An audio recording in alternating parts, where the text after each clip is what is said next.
Getting up early for sunrise for photography is always a much calmer start to the day. Today I'm back at the cliffside bird colony in Forillon National Park in Gaspe.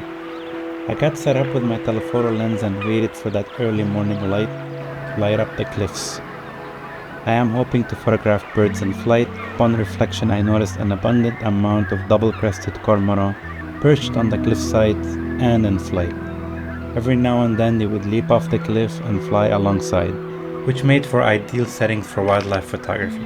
The thing about wildlife photography, unlike landscape photography, where you can get set up on a tripod, take pictures of the same scene and changing light, with wildlife photography, you get moments of waiting for something to happen, and then something does, be it light, certain pose, or action by the animal. The action happens for a few seconds, so you better be ready. I was so focused on the task at hand, getting the photographs I wanted.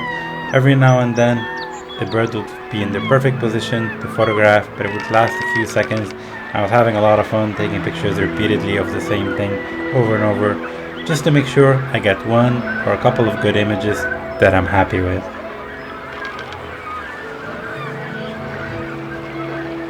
I learned two things on this day I thought I would share with you. First off, it's easy to get caught up in the moment. There's usually lots going on, and you might forget to do certain things. At first, I was standing a little further away from the cliffs, looking almost at them. After a while, I moved closer to the cliffside, and it was a much more pleasing angle to take pictures as the birds flew at me parallel to the cliffside. So I was set up in a good position for success. That morning, there was another photographer photographing the seabirds as well, and I chatted up with him since we both had the same idea.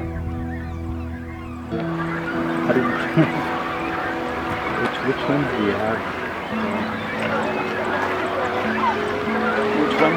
You know the thing that 400? Yeah, 400 with It's fun to meet up with other photographers who share the same passion. It turns out the photographer also works for Parks Canada as a biologist and had lots of knowledge to share of the animals and wildlife in the park. These are all here in Quebec too? Here in the park? we have a small population of our insect here, and it is an endangered species. Yeah. But we have some very big black bear here. That is impressive. This picture was taken just on the parking. You have all these just here. pictures on your Instagram? Yeah. I'll get to see them very The second thing I learned on this day, my camera does a pretty good job of tracking animals and nailing the focus with the autofocus. When the subject is stationary and perched on the rock, it nails the focus every time. But sometimes if the bird is flying too fast, the camera might miss the focus or focus on the wrong element.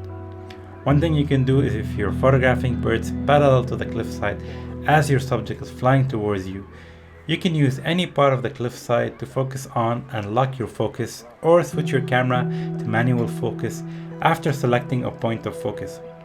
And with the high-speed shutter speed, as the bird flies towards you, you fire off a series of photographs that will range from being out of focus, into focus, and out of focus.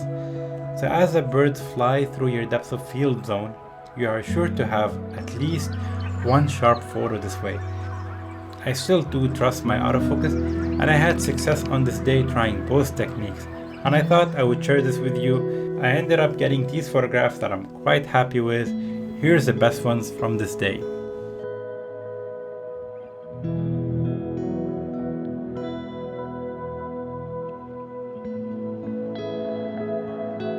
That concludes my morning, which ended with a much needed breakfast and coffee back at camp.